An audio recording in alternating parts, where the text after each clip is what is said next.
It's time for our weekday show, Elko Live, and in studio today for our monthly update, it's Elko County School Superintendent CJ Anderson.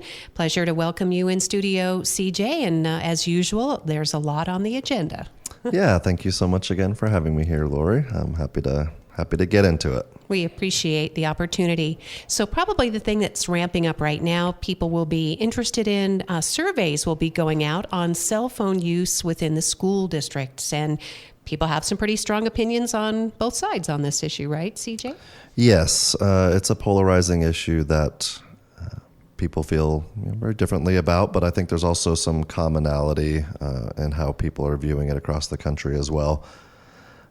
When you look at kind of, if we just talk about it from a political spectrum, there doesn't seem to be a whole lot of difference in whether you're Republican, Democrat, or something else, how people view the effect of cell phones on kids and how they think they're maybe to people's detriment, that sort of thing. So politically, there's not a whole lot of difference. It's actually one of the more bipartisan issues that exist in our legislative halls right now is that they agree that there's a problem.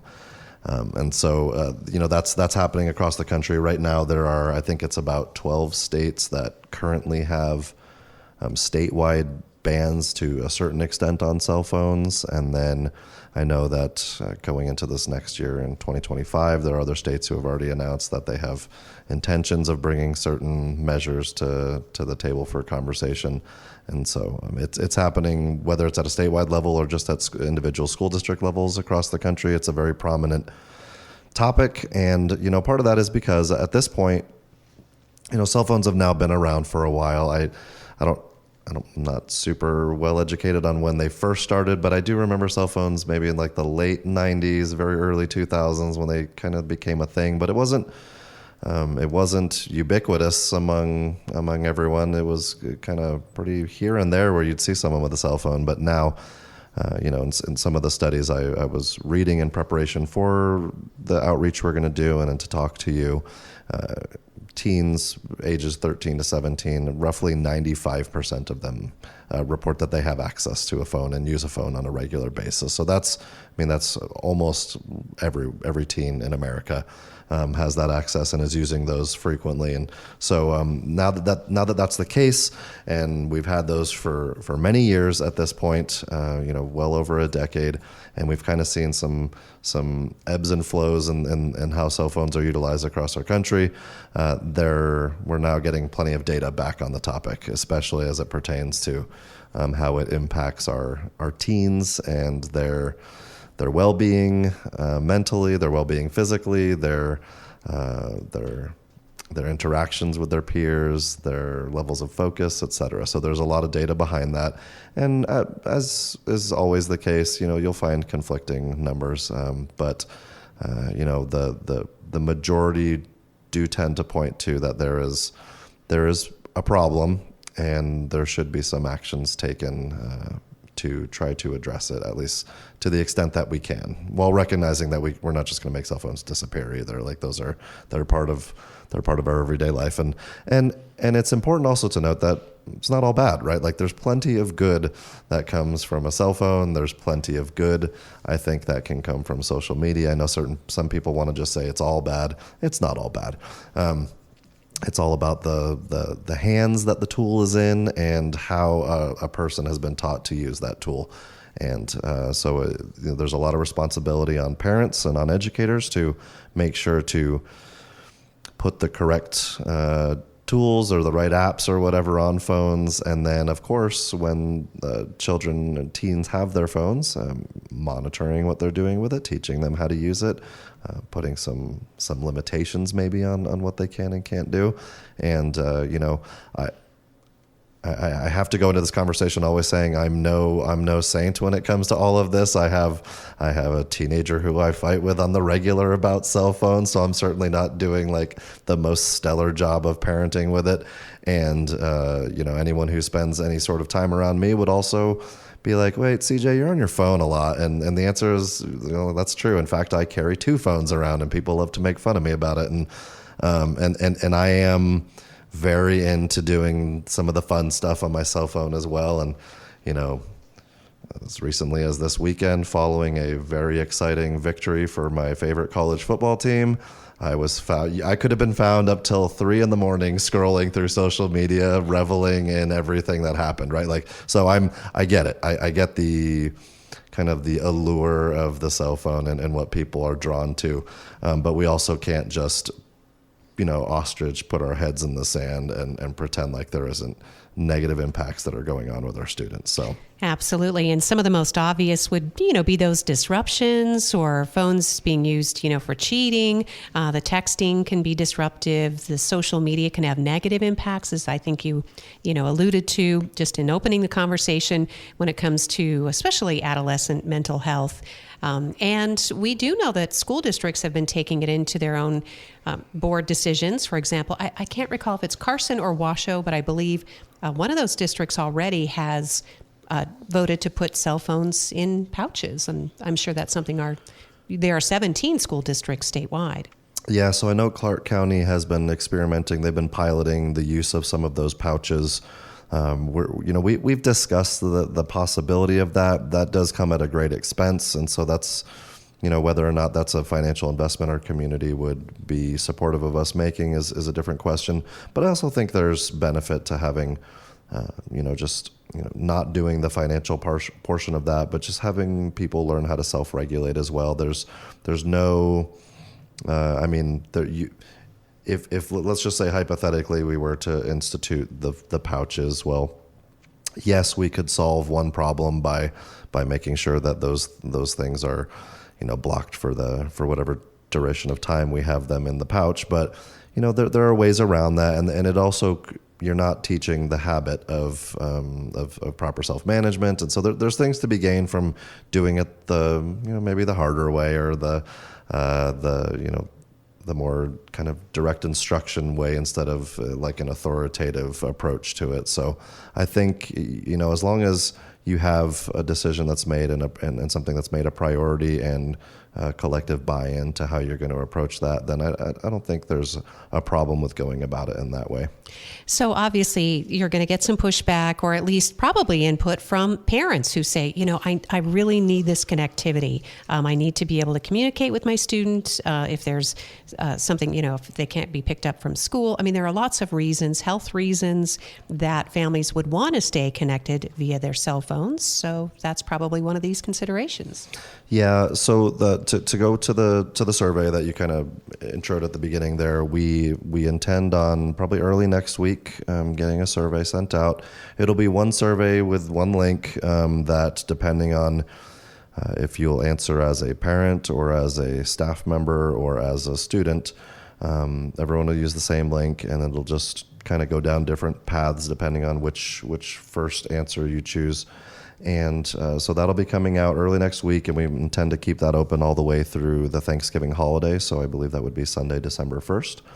And then have work on a draft policy to bring to our school board after that point. So we're really hoping that a 2-week time frame basically will be enough time for people who want to participate in the survey. It'll be sent out primarily through email addresses. So for our staff and students, that's a pretty easy way of doing it. As far as our parents and community members, you got to make sure you have, just like with any other communication we need to put out, if it's through email, you got to make sure you have a valid, updated email address attached to your student. And now if you're a community member who maybe doesn't have a student, but this is still a topic that you want to opine on, we will also plan on sending the survey out through our social media platform with Facebook and our app, etc. So we really want everyone to weigh in on the topic and let us know how you feel. And you kind of acknowledge some of the, maybe the counter arguments to doing cell phone bans. And what we see is across the country, it's not done the same way everywhere. Some places it's extremely aggressive, and that it's not even allowed on the property. And there are other places where they have the pouches. There are others where it's allowed during lunch or during passing periods, and others where it's not. And so it really can be whatever we want it to be. But having all that feedback to know what people's thoughts and priorities are and what they think is most important will really help guide those conversations and that discussion. And then, of course, just like with other policy processes, we'll develop a draft. It'll come before a board meeting, before our board and board meetings. At least 2. If we feel like we need more board meetings than that to continue to gather in feedback and public comment, that sort of thing, then we'll certainly do that. We'll make as much time as we need for it, but we want to have something that will reflect. Try to reflect people's feedback, but also try to do what is right for our students. And if we know that there are negative effects that come with cell phones, such as screen addiction, such as cyberbullying, such as a reduction in physical activity, such as disturbing their sleep, such as mental health disorders due to fear of missing out, or FOMO, or other, kind of, I don't want to call them all disorders, but just things that affect our students' well-being, that affect their self-esteem and their sense of self-confidence, that reduce their ability to productively have face-to-face interactions, that can lead to privacy concerns. Like that's a long list, and we haven't even got to how all of that can negatively impact their academic success, right? Because all of those things I mentioned do enter into that equation, right? Distractions in class, et cetera. So with all those negative effects, while I understand and respect someone who says, well, I need to be able to get a hold of my child, it's tough to say, well, that trumps all of these other things that are negative for our student, right? Well, we're willing to risk it all because I need to get a hold of them, right? Like what I believe is that between the very intelligent parents in our community and the very intelligent administrators and staff that work at our campus, that if we feel like, hey, there's got to be a solution for how to limit access during the day, but also provide easy measures of access to parents should they need it, like there's a way to do that, and we can put our heads together and come up with a process. And it may even look different at different schools as far as how that would work, just because some schools a little smaller, a little easier to facilitate that type of communication, whereas a much larger school like an Elko High, a little more complicated. And so how do we may have to come up with different solutions for different schools as far as that access. But what we're looking for is to create something that is a blanket approach to cell phone allowability during the school day. And it's important to say that, and this is a truly honest statement coming from me, I don't have a draft of this already put together.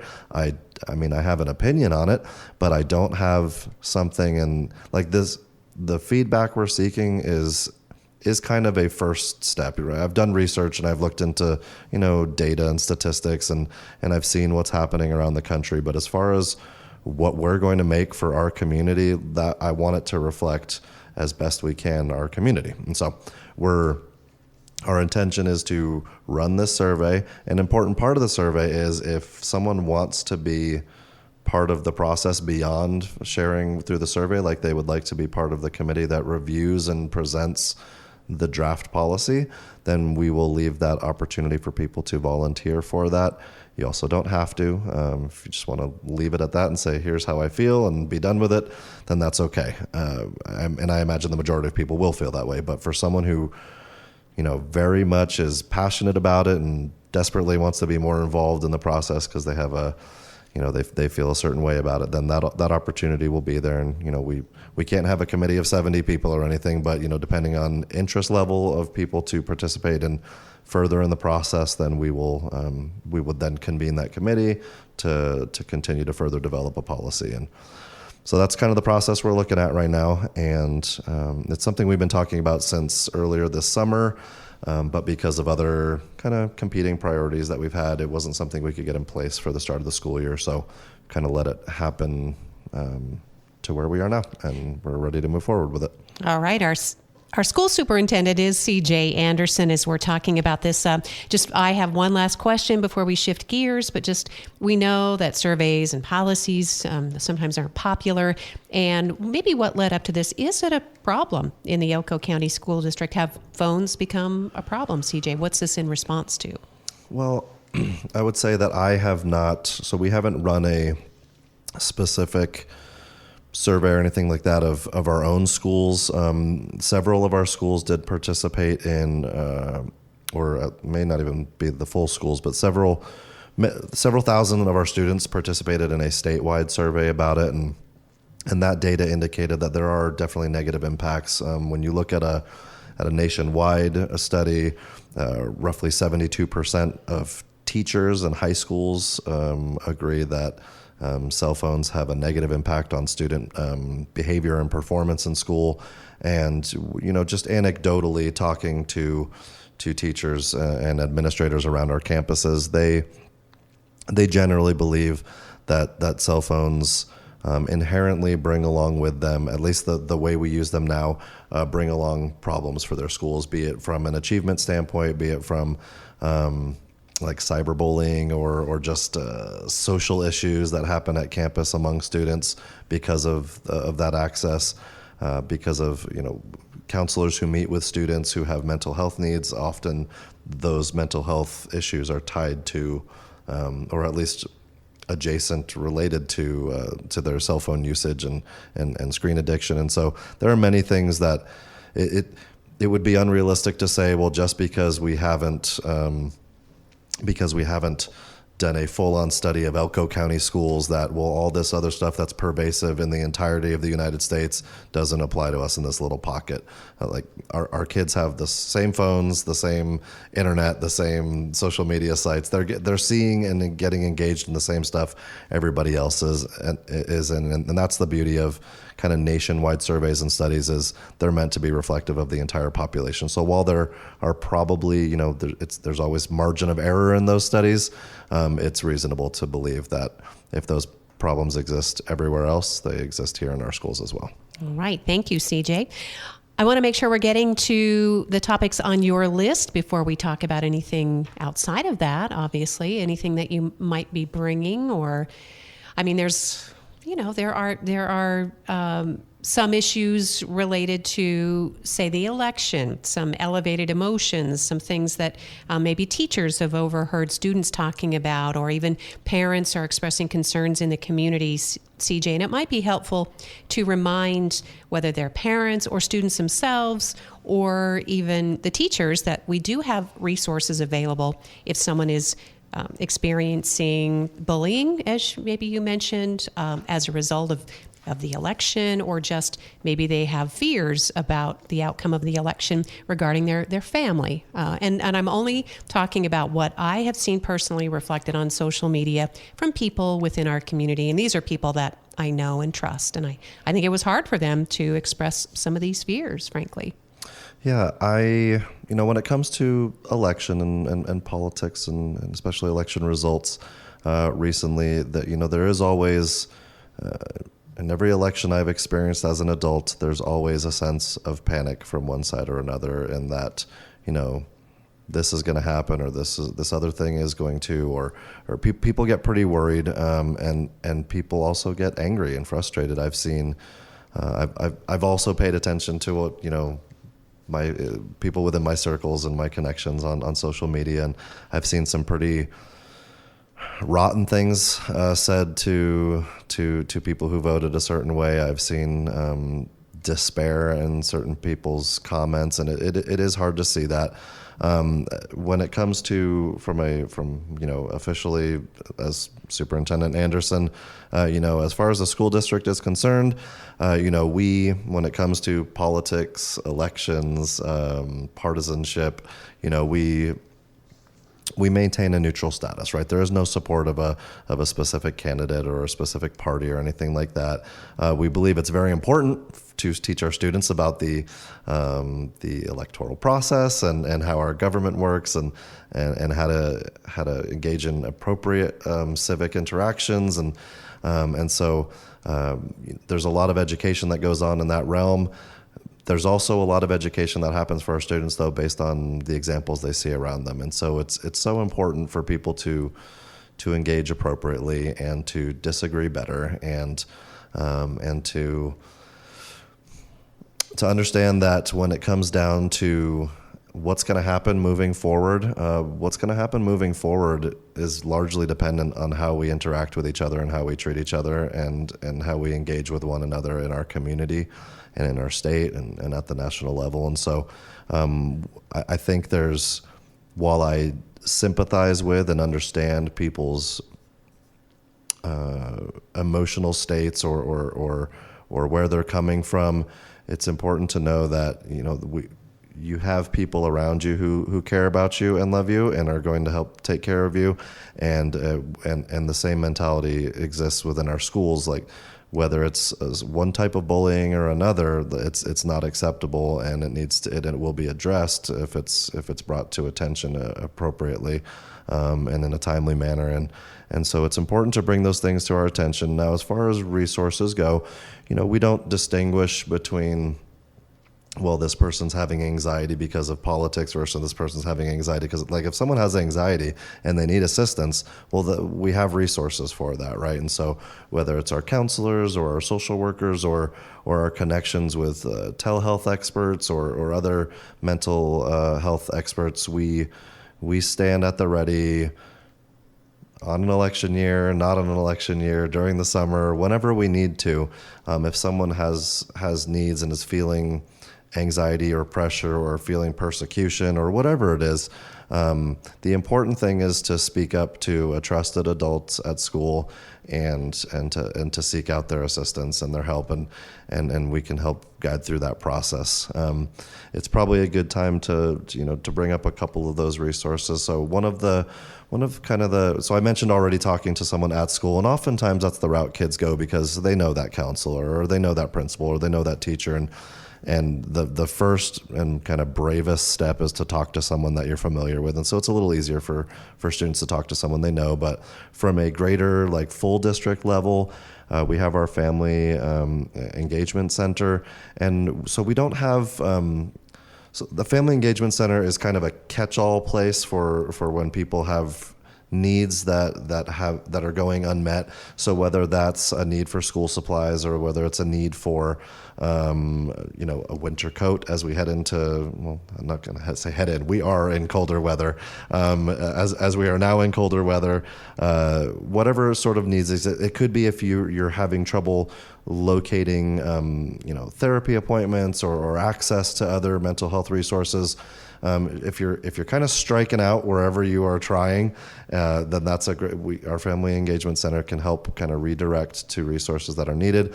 And there are plenty of people who do a good job of redirecting, but it's just another option should someone need it or if they feel like that's a decent route to go. Additionally, it's a good time to remind people of our parentguidance.org partnership that we have. We actually just renewed that for the rest of this school year, so we have it all the way through June 30th. And our parentguidance.org partnership provides a few pretty important things. Number one of those is I guess in no particular order, it's just in order of me thinking of them. We have on-demand parent courses, and within those courses, it covers any number of topics. It covers anxiety, it covers depression, it covers suicide ideation, it covers emotional dysregulation, it covers inappropriate web usage, it covers video game addiction, it covers cell phone addiction. The variety of topics is quite expansive. And so if you're a parent who has a kid at home and you're just like, I am at my wit's end with X thing, it doesn't matter what I'm trying, what book I'm reading, what website I'm going to, what person they talk to, I'm just not getting through. There's some opportunity to view things there.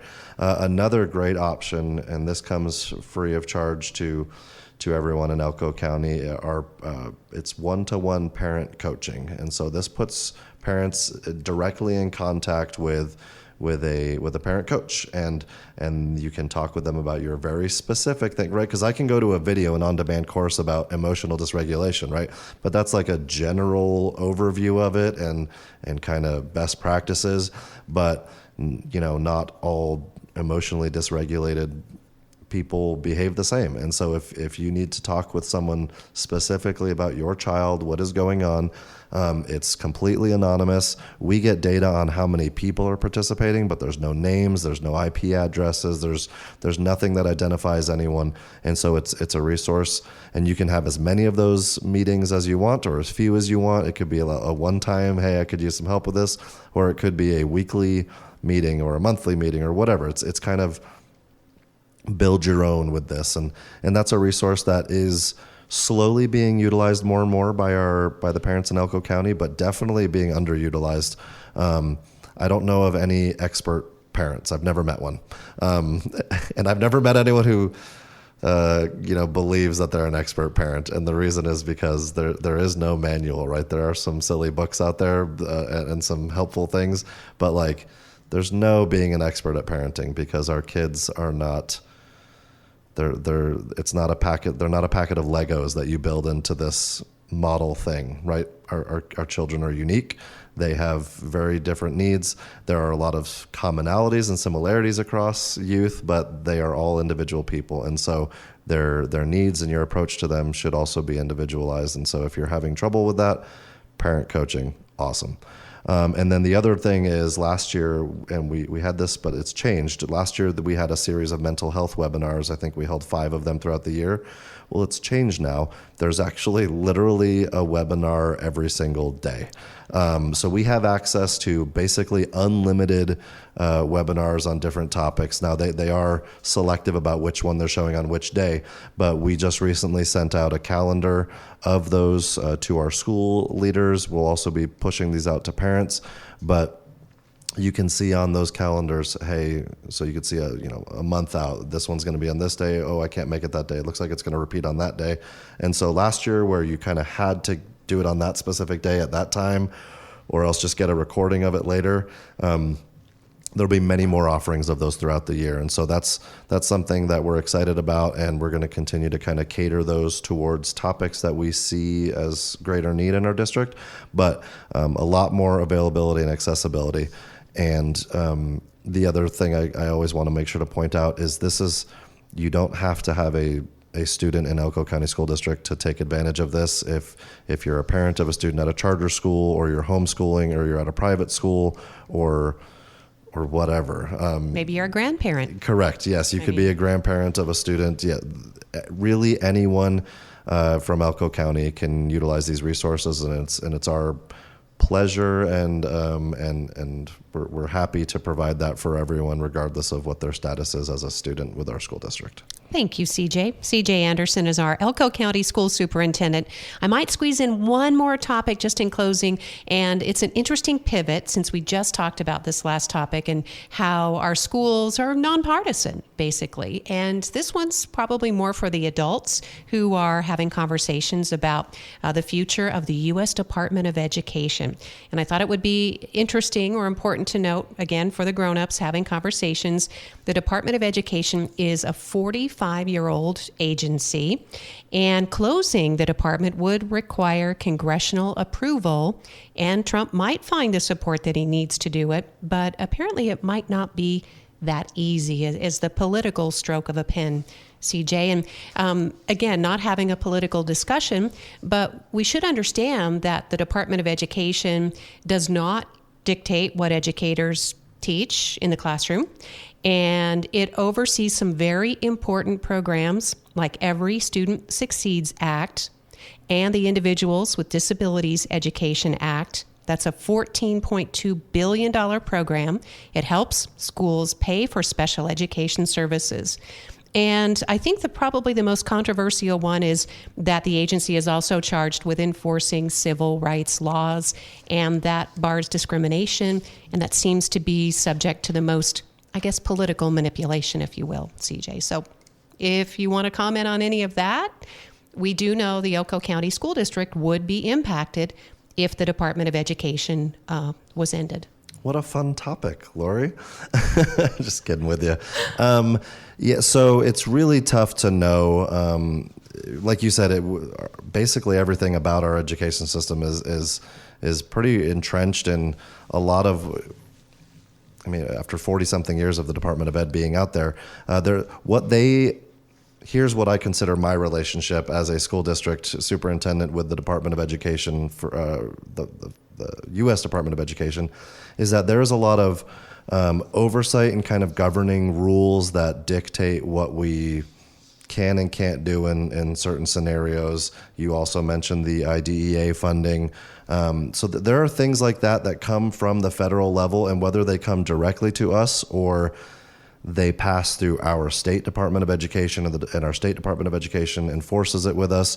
We are required to do certain things as it pertains to, like you said, discrimination or to following certain regulations or requirements that come from the Department of Education. So if that were to go away, I would have, and there's way more questions right now than there are answers, right? Because, the election was just a week ago. But what we'll wonder is, number one, where's that funding going to come from, right? Because not only the individuals with disabilities, but also all of our title funding that all comes from the federal government. These are all things that aren't just like nice to have, but they're essential for supporting many of our students. And in our case, I would say it's the majority. The majority of our students, once you consider all those who qualify as Title I, all those who have special education, and you just go down the list of all the different groups that those title funds and IDEA support, it's the majority of our students. And so that funding, I can't believe, can just go away. Like, our schools wouldn't be able to operate if those funds didn't exist. So I would imagine that there would have to be some sort of way of funneling those funds to the state still. If what it means is we just have less regulation now, well, I mean, sign me up for it, right? But it's never that simple, right? So I have a feeling that should that go away, I would imagine our state departments of education would now have very different roles and responsibilities, and our state governments would be much more heavily involved, which is scary to think of, that because I already don't love all the involvement now, but if they were to become even more responsible and more involved. I wish I had great answers to your questions, but right now it's so up in the air as to what that would even mean. Just snapping your finger and getting rid of something that's been very much a part of the equation for the better part of a century, or almost the better part of a century anyway, it's not easily done. And I would imagine that many of our people in Congress, despite what their political affiliation is, might look at that and say, well, hold on a second, like let's talk about what this means, get rid of it, right? Like, does it just mean changing it, or are we talking about abolishing it entirely? And what does that mean? And because the domino effect of that would be, I mean, I would imagine that couldn't even be actuated in the term of one presidency. Like, there's so much that would have to be figured out in order for that to happen. And so, what do I know? I'm just the superintendent of one school district in Nevada, but that seems like a very large undertaking, and it would require quite a bit of I don't know, focus and attention and real consideration of what that's going to look like down the line. Because in the end, we have to be concerned about what that means for our kids in Jackpot, and our kids in Owyhee, and our kids in Wendover, right? Like, I'm not even worried about what that means from a Congress standpoint. I'm worried about how does that impact our students and our families. And so we're gonna advocate for that and make sure that those voices are being heard. As I've probably mentioned, I think I mentioned before, I'm one of the 2 Nevada superintendents who represents Nevada with our national organization, which works closely with our legislators to make sure that our needs in education are being considered in all aspects. And so, should we find a place where, hey, that's a huge concern and we need some more consideration to be made on X topic, then I'll be there at the forefront of it. All right. And you will keep us posted, too. Sure will. Thank you so much. CJ Anderson is our guest today here on Elko Live, and we appreciate the conversation. Thank you, listeners, for joining us.